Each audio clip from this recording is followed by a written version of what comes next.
ব্রয়লারে কোন বয়সে কত ওজন হতে হবে এবং কত ওজন হলে এটা ঠিক আছে। কারণ ওজন সম্পর্কে যদি আমার ধারণা না থাকে তাহলে আমি মুরগির সমস্যাটা বুঝবো না, যে আমার অবস্থাটা বুঝবো না।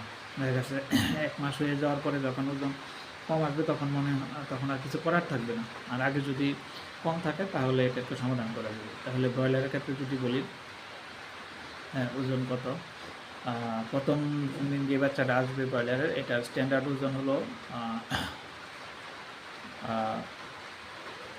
42। এটা হলো স্ট্যান্ডার্ড। এটা 38 থেকে শুরু হতে পারে, 38 থেকে শুরু করে 48, এরকম 38 থেকে 48 মনে রাখার জন্য 38 থেকে 48, গড়ে এটা 42। একটু কম বেশি হতে পারে, যা বললাম এর ভিতরে হবে। এই যদি আর কম হয়, আর যদি 35 হয়, 37 হয়, তাহলে সমস্যা। আবার অনেক সময় করে কি, বিভিন্ন সাইজের বাচ্চা দেয়, বিভিন্ন সাইজের বাচ্চা, কোনোটা 55 বা 52, আবার কোনোটা দেখা গেছে 30। যদি বিভিন্ন সাইজের বাচ্চা দেয় তাহলে এটা ভালো না। তাহলে এটা বিভিন্ন বয়সের মুরগি, দেখা যাচ্ছে যে হয়তো 60 সপ্তাহ আছে, 25 সপ্তাহের বাচ্চা, মিক্সারের বাচ্চা ভালো না।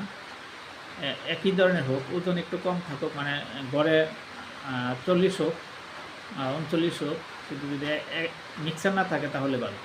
আবার বেশি ওজনের বাচ্চাও ভালো না, দেখা গেছে যে গড়ে 52 বা 55, এটা ভালো না। হলো বড় মুরগির বাচ্চা, মানে কি 60 সপ্তাহ, 65 সপ্তাহ বড় মুরগির বড় বাচ্চা, ওগুলো কাইটা মানে অ্যান্টিবডি মায়ের কাছ থেকে কম পায়। অ্যান্টিবডি, কারণ বয়স যত বাড়তে থাকে ওইখানে ডিমের মধ্যে অ্যান্টিবডি কম থাকে। বয়স যত কম থাকে মানে কি, এই যে পুলেট অবস্থায় অনেক ভ্যাকসিন দিচ্ছে, প্রতি মাসে ভ্যাকসিন দিচ্ছে, এই ইডিএস দেওয়ার পরে কাছাকাছি সময়ে অনেক টাইটার থাকে এবং ওই বাচ্চার রোগ প্রতিরোধ ক্ষমতা ভালো থাকে, ওই বাচ্চার ওজন ভালো হয়, এখন রোগ কম হয়। এই জন্য যদি এই ধরনের বাচ্চা পাওয়া যায় তাহলে এই কী বলে 40 গড়ে যদি পাওয়া যায়, তাহলে 38, এটা কিন্তু খারাপ না। কিন্তু সমস্যাটা হলো মিক্সারের বাচ্চাটা হলো সবচেয়ে খারাপ। তবে একেবারে আন্ডারওয়েট নেওয়া যাবে না।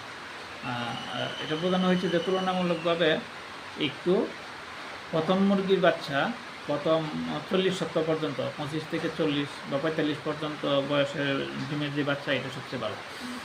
তাহলে আমরা দেখলাম কোন ধরনের বাচ্চা ভালো, কোনটার ওজন কত, কোনটা রোগ প্রতিরোধ ক্ষমতা ভালো হয় এটা। তাহলে প্রথম সপ্তাহে মানে 7 দিনে ওজন কত হবে? 7 দিনে যদি 190 বা 200 গ্রাম হয়, এটা হলো ভালো। 200 গ্রাম যদি হয় এটা ভালো। 90 হতে পারে, কখনো কখনো 80 হয়, কিন্তু 80 বা এর নিচে হলে এটা ভালো না। ভালো হবে 200, কখনো কখনো 210 হতে পারে। 200 হলে আমরা এটাকে স্ট্যান্ডার্ড করে নিই। তাহলে ধরতে পারি আমি 190 থেকে 210, এটা ভালো, 200 স্ট্যান্ডার্ড। তারপরে 14 দিনে কত হবে? 14 দিনে 500 গ্রাম হলে ভালো। যদি এটা কোনো কারণে 450 হয় তাহলে সমস্যা নেই।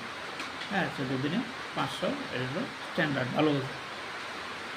তারপরে আমরা করবো 20 দিন, 20 দিন বাই করবো। 20 দিনে কত হবে? 1 কেজি। 20 দিনে 1 কেজি হলে এটা ভালো। যদি 900 হয় তাহলে মেনে নেওয়া যায়, যদি অন্য কোনো সমস্যা না থাকে, তো 1 কেজি হলে ভালো 20 দিনে। তাহলে আমরা 7 দিন, 14 দিন, 20 দিন বাই করে দিন তাই বলি।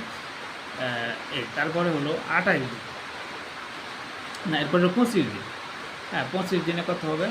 25 দিনে যদি 1.5 কেজি হয় এটা ভালো। 25 দিনে কত? 1.5 কেজি। কখনো দেখা যাচ্ছে 25 দিনে 1600 হয়ে যায়। আবার এটা যদি 1400 হয় কোনো সমস্যা নেই, ঠিক আছে। 14, 15, 16 এরকম হতে পারে, 15 দিন। তারপরে 30 দিনে কত? 30 দিনে 19, তারপরে 2 কেজি, অনেক সময় 2100 হয়ে যায়। তাহলে 30 দিনে কত হবে? 18 পর্যন্ত মেনে নেওয়া যায়। তবে 18 এক সময় আগে ভালো ছিল, বর্তমানে 18 হইলে আমরা খুব বেশি একটা ভালো বলি না। 18 মিনিমাম 18 প্লাস হইতো, 1850 জন, 1800 মিনিমাম 1800। বেশিরভাগ ক্ষেত্রে 19 বা 2 কেজি হলে ভালো, কখনো কখনো 2100 হয়ে যায়।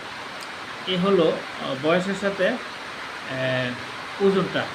এখন যদি কথার কথা, যদি 14 দিনে যদি হয় 400 হয়, তাহলে এটা দেখতে হবে কারণে কমছে বা কেন কম, এটা একটা ব্যবস্থা নিতে হবে। 21 দিনে যদি 800 হয় বা 850 হয়, তাহলে এটা কোনো সমস্যা আছে, এটা চিকিৎসা করতে হবে। আমাশা হইতে পারে, অন্য কোনো সমস্যা হতে পারে, মেনলি আমাশার কারণেই হয়ে থাকে, বা অন্য কোনো ব্যবস্থাপনা বা কোনো সমস্যা আছে কিনা এটা আমাকে দেখতে হবে। এই জন্য ওজনটা খুবই গুরুত্বপূর্ণ। হ্যাঁ, এই লাভের আমরা যে লাভটা তো মেনলি ওজন থেকেই আসে। হ্যাঁ, দামের উপরে তো আমাদের কোনো হাত নাই। এই জন্য ওজনটা আমাদের দেখতে হবে। এটা হলো এই পর্যন্তই। আল্লাহ হাফেজ।